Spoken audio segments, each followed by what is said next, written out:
The transfer portal has become absolutely fascinating over these last few years, and the quarterback position is something that everybody talks about. Going back in time, coming out of Los Alamitos, California, everybody was talking about Malachi Nelson. He was a 5-star recruit, a top 5 player, and the future of USC football.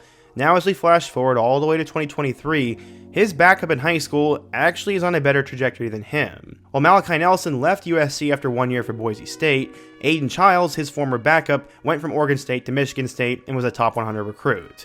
He's got a pretty crazy story, as he went from a backup with no future to Oregon State's future, and now a guy who could sizzle for Michigan State, and today we're going to talk about that. We're going to talk about the story of one of the most insane transfer quarterbacks in the country, go through his time in college so far, and how he could end up doing with MSU this fall. But before we get started, if you're a big fan of college football, be sure to subscribe to the channel, leave a like if you want to support today's video, and let me know what player, team, topic, or situation I can cover next.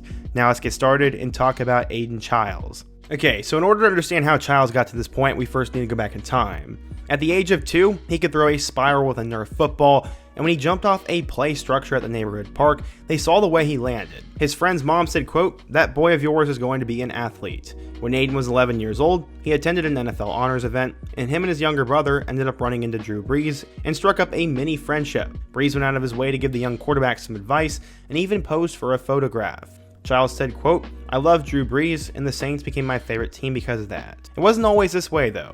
Originally, when he got to high school, he was stuck behind blue-chip recruit Malachi Nelson, and when he transferred away to a new high school, his new offensive coordinator did not even know he existed. Now, everybody knows the name Aiden Chiles. When he got to Los Alamitos High School in California, he was stuck behind Malachi Nelson. I've already said it 3 times now. Chiles said he felt he was never given a fair shot while he was there, and his dad said, quote, "We went in thinking he was going to get his opportunity for a position that only one person was going to play." He didn't end up getting that opportunity.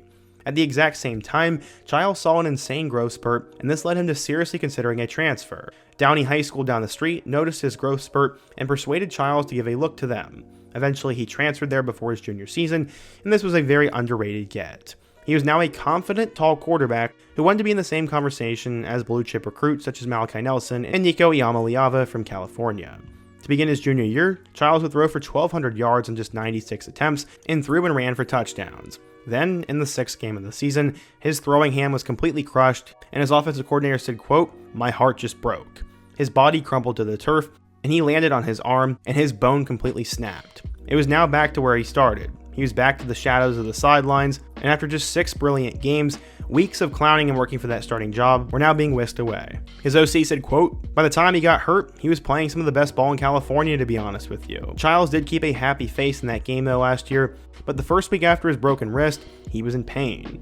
The external hurt was fine, he said, but the internal was much worse. He said, quote, "I didn't know how to feel. I didn't even go to school. I was in a cast, and I couldn't even shower. It was sad." Luckily, he would rehab and prepare for his final year at Downey High School before he eventually had a meteoric recruiting rise. At 6'4", he had a great combination of lightning quick delivery, and that drew recruiting buzz from all across the nation. With 3 seasons in his high school career already lost, Chiles said, quote, "This journey is to the mountaintop. I have more heart than most of these dudes out here, and I'm just going to keep it at that. If I compete with somebody, I'm going to compete." And in his final year, Chiles would both go off and show college scouts he was the real deal. His trainer had trained countless quarterbacks over a 20-year stint, and he said that Chiles had the best natural release of any. He said, quote, "The way the ball jumps out of his hand, it's absolutely shot out of a cannon." That's what coaches really drool over. While he was a senior at Downey, he completed 73% of his throws for 3,300 yards and 38 touchdowns. He also only had 5 interceptions, and that's pretty dang good numbers. From there, he would start his recruitment. Florida Atlantic would be the first FBS program to offer him a scholarship, and things quickly got rolling in his recruitment.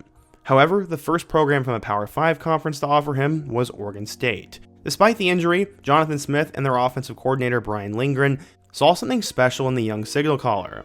The coach said, quote, "OSU was his first Power 5 offer, and then once that happened, everybody wanted to know, who is this kid and why did Oregon State offer him?" So that's where it all began, and as far as all the attention, and as far as all the other schools wanting to see him, and him being recruited. After that, he went national, just because one school decided to take a chance on him. From there, his recruitment would then go national, as both Oregon and Washington would offer him, and he had a constant stream of college coaches at his practices and at all his various showcases. At heart, though, he never bought into the idea that he was actually a blue-chip recruit. Despite the hype, he was still pretty under the radar and just a 3-star player. Now it was time to pick a school fitting for his situation. Well, where would he end up going? He ended up choosing Oregon State over Kansas State, Washington, and Wazoo. Why the Beavers? He said he liked what he saw on campus, and quote, "It's huge and the place itself is very peaceful, no distractions, and it's a great college town." He also just liked the culture and everything about Corvallis. What did this mean for Oregon State? Well, he became the first recruit out of high school to be in the Rivals 250 and signed with Oregon State since 2017 when Isaiah Hodgins chose the Beavers. He was ranked at number 165. Chiles was a quarterback who steadily rose up recruiting rankings, but eventually he exchanged his 3-star status for 4-star status. He ended up getting selected to go to the Army All-American Bowl, and several weeks later, he found himself just outside the 250, but after a strong showcase amongst some of the top quarterbacks in the country, he would crack into that top 250. After the bump in the rankings, 24/7 Sports said, quote, "I think this is absolutely Oregon State's quarterback of the future, and I think he's a future star of the Pac-12. The craziest part was that he was only 17 years old when he would arrive at Oregon State, and if he had stayed in the 2024 class, he would have been even better."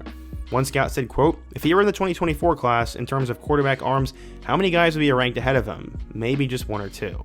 Well, we'll never really know where he would have finished, but according to 24/7 Sports, he was a 4-star recruit, the number 7 quarterback, and the 58th best player in the class of 2023. Not quite the same level as Nico Yamaliava and Malachi Nelson, but he did get pretty dang close. When Chiles would arrive in Corvallis in 2023, he'd be competing with returning starting quarterback Ben Gulbranson and Clemson transfer DJ Uiagalelei. While everyone expected DJ to start and Ben to be the backup, that was sort of thrown on its head as Chiles played really well to start out the year. One local beat writer said, quote, "The plan was to play DJ, redshirt Chiles, and have Gulbranson as your backup, right? That seemed to be the plan on paper, but right now, I think it's all up in the air."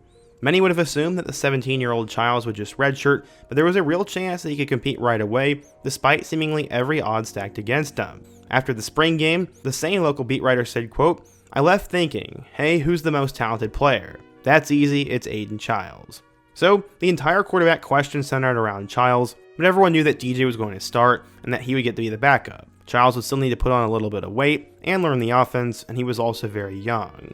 Oregon State wanted to compete for a Pac-12 championship, and Chiles was going to help out, whether he was the starter or not. He got his first action against San Jose State, but wouldn't score his first touchdown until week 2, where he had both a running and passing score against UC Davis. He then played a little bit in their win over number 10 Utah, and then would have a passing touchdown and a win over Cal. He also had a touchdown against UCLA, had a rushing touchdown and a win over Colorado, and 2 touchdowns and a win over Stanford. In total, he finished with 309 yards with 4 touchdowns and 3 rushing scores and did not have a single interception. He'd end up appearing in 9 games, and it looked like he was going to take over after the season was over. DJ had entered the transfer portal, and Chiles was the guy.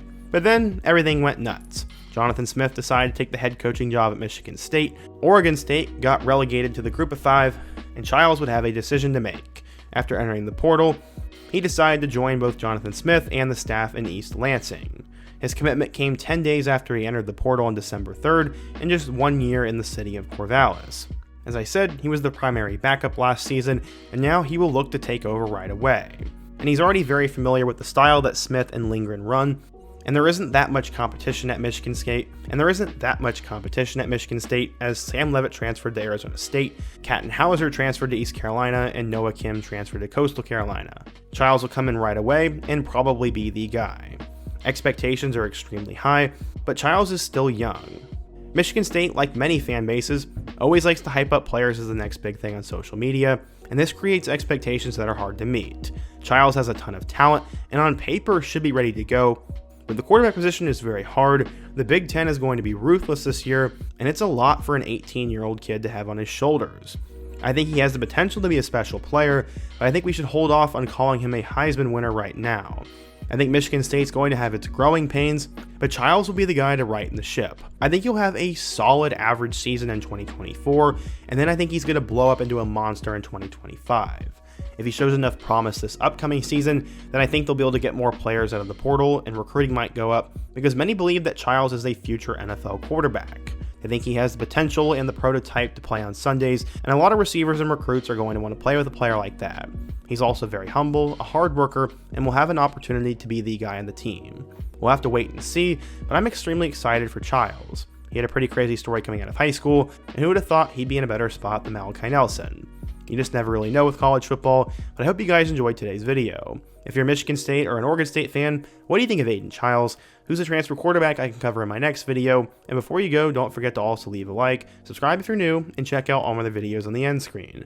Hope to see you guys again soon, but until next time, peace.